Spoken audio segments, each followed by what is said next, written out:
அந்த அறிவிப்போல் அன்ப தருவாளே சின்ன அறிவிப்பும் இன்று சுடுவாளே நீயும் தும்மிடி ஆயுசு 100ஆக என் உயிர் உன்னோட பத்திர சொத்தாக என் பார்வை உன்னோடு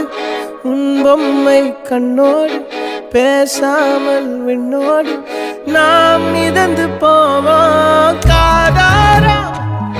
அடியானாலும் நான் தாங்க மாறோடு